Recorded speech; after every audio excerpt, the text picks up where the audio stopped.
Hello and welcome to today's video. Today I would like to talk about everyone's favorite villain, Aizen.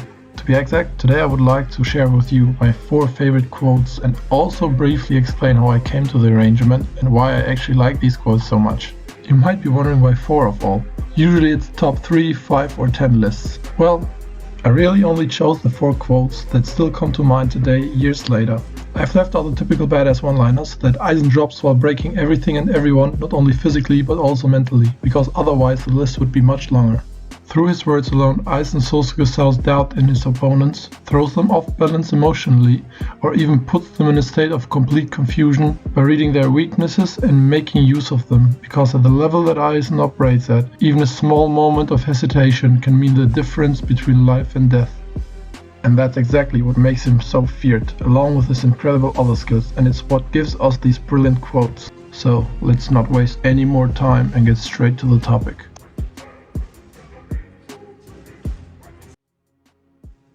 I have chosen this quote as my personal number 4 because I believe that this quote carries a lot of truth and is also completely timeless. In the history of mankind, there were gods, pharaohs, emperors, kings, nobles, and so on. Today, in many societies, such hierarchical levels are no longer obvious, because most nations of the world have abandoned monarchies, theocracies, and similar societal systems. Nevertheless, the existence of hierarchical gradations has not disappeared. The overwhelming majority of humanity continues to believe in one or more gods. Virtually all democracies are led by the highest ranking politicians. Every company has at least one CEO. People in search of someone or something greater than them will continuously create the idea of an infallible leader, prophet, or even God. This very example of God underscores Aizen's views, because many people turn to God especially when they face tough challenges or gruesome fates. They hope for something bigger than them to help them. Aizen, however, was always felt superior to everyone, accepts absolutely nothing and no one above him. He even goes as far as to aspire to be at the top of all creation.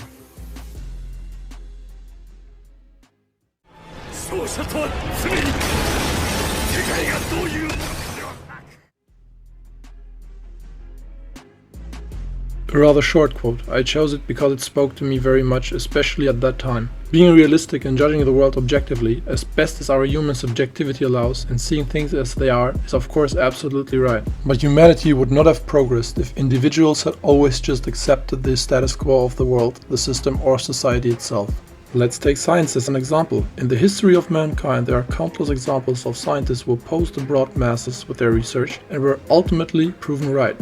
To always only accept things and not to strive for change, or better, for improvement, is certainly something a victor wouldn't do. And so Aizen, too, sees himself as obliged to strive for the change that he feels is right.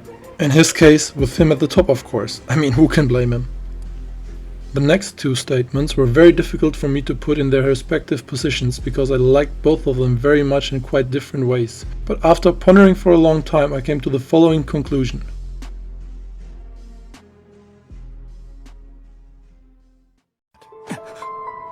You heard what I said and then called me a liar. Now you refuse to believe what I've shared.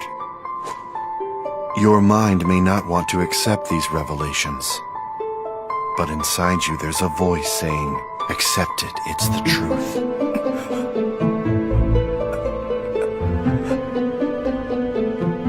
truth. Soon you'll know.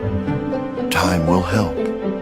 I feel sorry about your confusion. But this world's never really been about truth or lies. In this world, there's only one thing that's worth knowing: hard facts. Despite this universal truth, people misguidedly choose to only accept the facts that appeal to their way of thinking. They're so limited, they can only accept the truths that are comfortable for them. So, this is simply about wanting to hang on to your personal power. Realizing things may not have been as we accepted them to be unsettles us. It's overwhelming. Are you absolutely sure that you know the truth? That was my number 2. What can I say? I think we are all, or at least most of us, aware of our confirmation bias. We, as humans, are all subjective beings, and if we look deep within ourselves, we know that we often indulge in self-inflicted illusions simply because it is easier to stay in our comfort zone than to question our own worldview in the face of contrary evidence. However, if you do not succeed in regularly breaking out of these psychological traps, you will find yourself on a path that leads you further and further from the truth the further you walk. Aizen refers to what he considers the largest group of people who continually indulge in this behavior as weak. And honestly, I can understand that point of view quite well, because it takes a lot of mental strength to keep track of one's own perceptual distortion and try to constantly absorb contrary information only to continuously adjust one's worldview based on it. Ask anyone, and just about anyone will claim that they, at least sincerely and honestly, try to incorporate facts contrary to their own opinion into their way of thinking and evaluate them without bias. But how many actually succeed, at least to some extent? Only a minority. While this side of the quote alone would be enough for second place, there is another layer of interpretation that takes it to another level. Who is the source of the quote? Aizen. What is his inherent Zanpakuto ability? Deceiving his opponents and warping their perception by completely hypnotizing them and taking over all of their senses. It's almost as interesting as it is ironic that someone whose main weapon in life is his innate ability to create undetectable illusions is talking about the self-imposed perceptual distortion of everyone else and calling them weak to add insult to injury. For most of his life, Aizen has fooled everyone around him, not only with his Shikai, but also by the pretense of his entire fake persona that no one really noticed. No one has been able to see through this charade or break through his Shikai's abilities, and I think that Aizen attributes the success of his century-long game, at least in part, to the hard fact that people only see what they wanted to see, and what they wanted to see was a gentle Aizen which made it easy for him. But even with all his indescribable strengths, while looking down on all those around him, he too, just as everyone else he calls weak, was a victim of his self-imposed lies, because while he pretends to merely want to be at the top of the Bleach world and aligns his actions to that end, in the final battle we see what the root of his actions and his deepest desire really was, but more about that in the next part.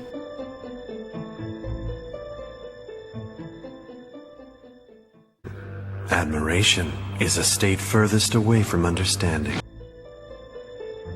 I put this very short and seemingly simple statement in first place because I never heard this thought in this form before or after Bleach and never saw it that way myself. It basically opened up a new perspective on the matter for me.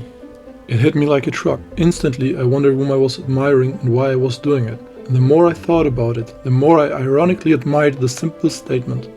I, for example, admired athletes for the unbelievable results they achieve by pushing the human body to the absolute limit and above. But why exactly is that? Because an athlete set a world record that no one among billions of people was able to or strive to set before him? Because some particular scientists have achieved an ingenious insight that no one before them has come up with in countless years of civilization?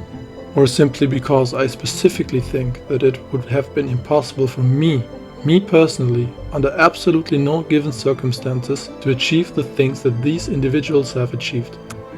Sometimes the achievement of other people feels so gigantic that I wonder if we even belong to the same species. That's how far away I feel from their abilities. Or am I merely overstating the situation, because I'm so far removed from the knowledge of these disciplines that it feels like they are working magic? Is that the truth? Were these people just so much more talented, more gifted than me and everyone else, or do I just lack the understanding of how much unfathomably hard work it took the people I look up to get to the point they are at now? Whatever the truth might be, the fact is, in my opinion, that the more I admire the achievements of others, the further I see them from my own abilities. And the more distant these abilities seem to me in view of my own, the more it is factually true that I know and understand less about the actual subject areas in detail. Which finally brings me to the realization that admiration might be the furthest thing from understanding. Phew, and that's just a small excerpt from the long train of thought that this sentence triggered in my head when I first heard it. And to this day, I think of it regularly when I catch myself admiring someone. So much for real life, but let's talk more precisely in the context of the manga. Aizen makes this statement while considering himself on the opposite side of it. Blessed from birth with the unlikely combination of unparalleled strength and an unbelievable intellect, Aizen feels incomparable, alone, and not understood among both the Shinigami and the Espadas.